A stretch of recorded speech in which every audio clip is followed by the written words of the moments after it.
See my mess? This is my garage / workshop.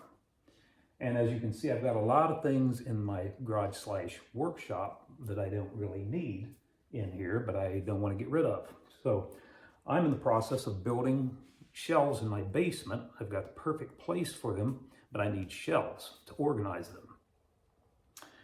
That's going to call for me to rip lengthwise 4x8 sheets of OSB. In the past, I've always measured, marked, drew a line, and tried to follow that line as best as I could, because I don't have a track saw. Well, recently I heard about the Kreg Accu-Cut, and this is the Kreg Rip-Cut. Get it in view here. And I just tried it out today and love it. I love them both. In fact, I made a video on the Kreg Accu-Cut, and it's great for the Kreg Rip-Cut is limited to, you can rip or cross cut anything up to 2 foot wide. So this is going to be perfect for my 18-inch shelves.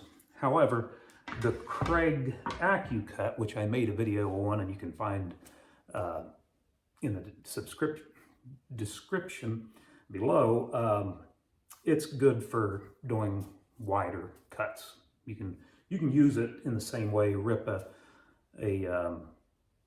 4x8 sheet. Actually, just with what I have, you can only do it crosswise, not lengthwise. So anyway, this little thing, I'm going to show you how to set it up and use it to cut my shelves for my basement to get some of the junk out of my garage so I have more room for my workshop. By the way, if you find this video helpful or any of my videos helpful, please hit the like and subscribe button for more useful videos. Thank you. So anyway, it comes, this is all comes with it here. You've got a edge guide, a rail. This rail goes to, pardon the interruption, but don't forget to hit the like and subscribe button. To 24 inches, and the sled. In a previous video, I showed you the Kreg Accu-Cut track system, and it came with like 50-inch track, so you can do cross cuts.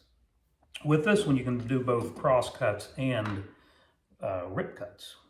Well, actually, yeah, you can do cross cuts, but up to 24 inches. So it's good to have both if you don't have a fancy track saw. Anyway, I'm going to go ahead and set this up. The set screws are right in this little hole here, covered by this little piece of clear tape. There's self-tapping screws. I'm going to keep the tape on there in case I want to store this. For right-handed people, meaning you use your right hand for your saw, you're going to want to set up the edge guide on the left. And the way you set this up, there's 4 holes up front here, and on this there's a couple posts here that you're going to line up, and you're just going to set this on top of it. And with the 2 screws, you're going to get them started straight first.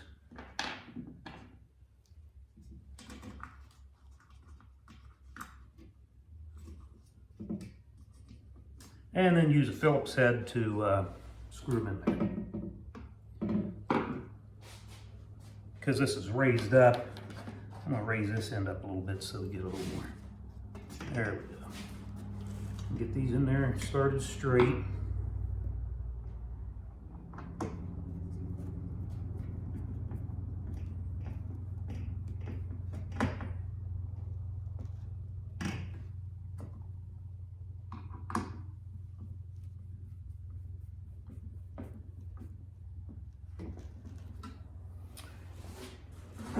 Go. And the sled, if you're familiar with the Accu-Cut track system, they're identical. First you want to determine if the leading edge of your circular saw is curved like mine is here. I don't know if you can see that. it's curved, that's the leading edge. If it's curved, there's a filler strip in here that comes, this is the filler strip. And I don't know if you can tell it, but it's got the curved or beveled side up. That's the way I want it, but if you have a saw with a straight leading edge, take this out, flip it over, press it down. Mine is curved, so I'm just gonna leave it in here the way it came. Like so. Press that in. And then you're going to loosen, these are your base clamps. You're going to loosen these, they're all Phillips head. Base clamps with set screws. And this is an indexing stop. You can loosen it too. So just take Phillips head screwdriver and loosen them all.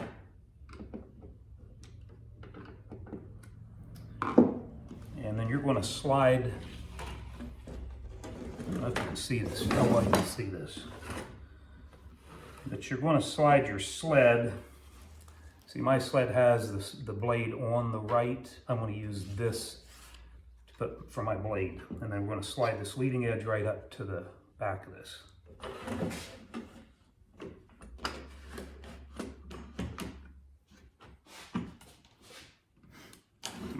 I'm holding this off the edge because of the blade guard and all. But then take these base clamps, position them over the sled, and then just snug it up enough to keep the saw in place.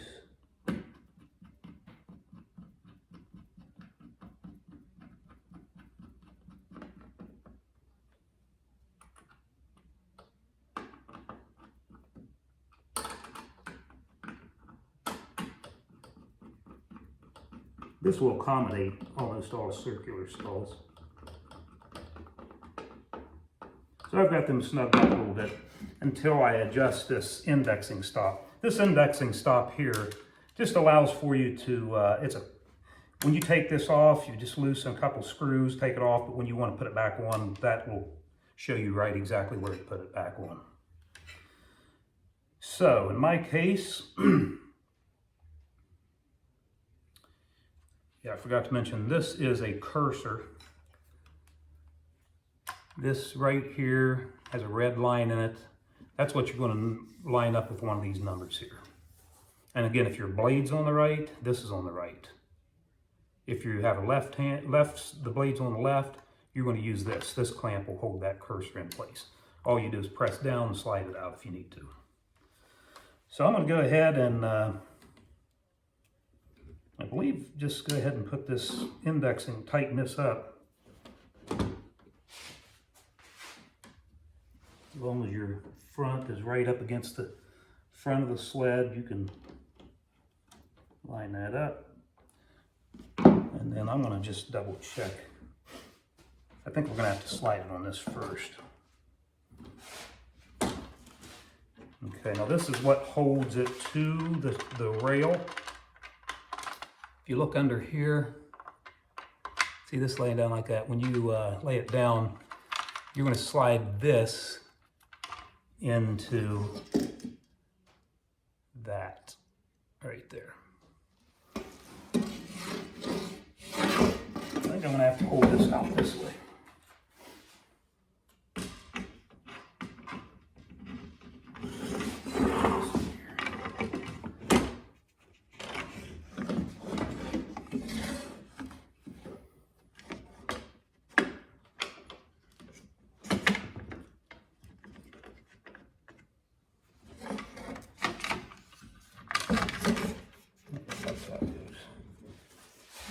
So let's say I'm wanting to make a 24-inch cut. I'm going to set my cursor, let's say 20-inch cut. I'm going to slide it to 20.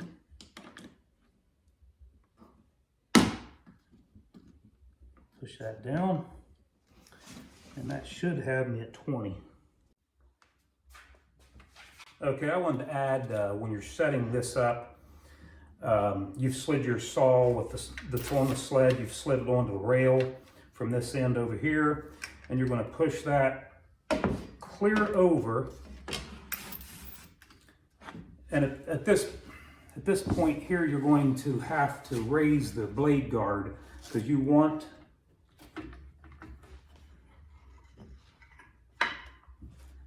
the blade to be alongside here. So I'm going to go ahead and slide this over till the blade is just touching that. There, just touching. Then this gray clamp up here at the top that locks the sled onto the guide, you pull it up until it locks. Sounded like it broke, but it didn't. Anyway, so it's locked in. And now your cursor, your red cursor, you want to slide that till it aligns with 0. Then you can go ahead and set your saw up. So the red cursor is aligned with 0 on the guide. This is locked in. The blade is touching this edge guide here. And so you're ready to go. So when you come down from this end, you're going to set this here. I'm wanting to make an 18-inch wide cut. So I'm going to loosen this, and we're going to slide the saw. On some things here. I'm going to slide the saw to 18.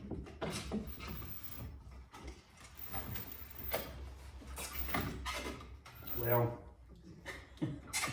first time using this thing, and I like it, but it's sliding a little rough. So I'm on 18.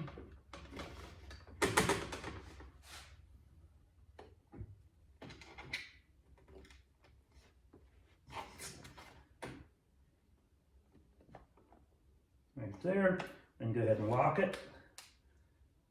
Well, that thing locks hard. Jeez, I don't know why it's doing that.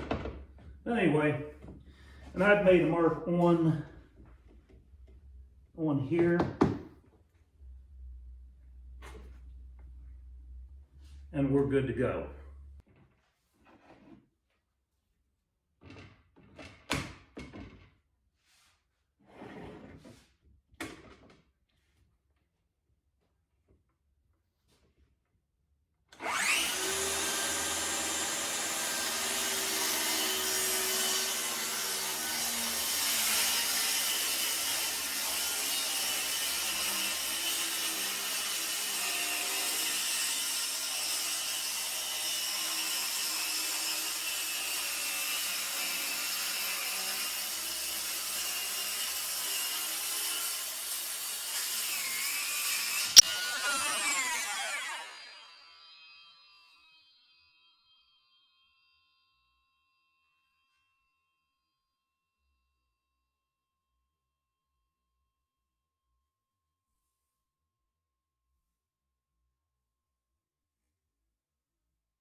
All right, man, that was fun. Makes these cuts a lot easier. I make exactly 18 inches on this end. Exactly 18 inches here. It's beautiful, man. I love it. All right, let her rip. That was the third time I've heard you say that. Let her rip. First time? Third time.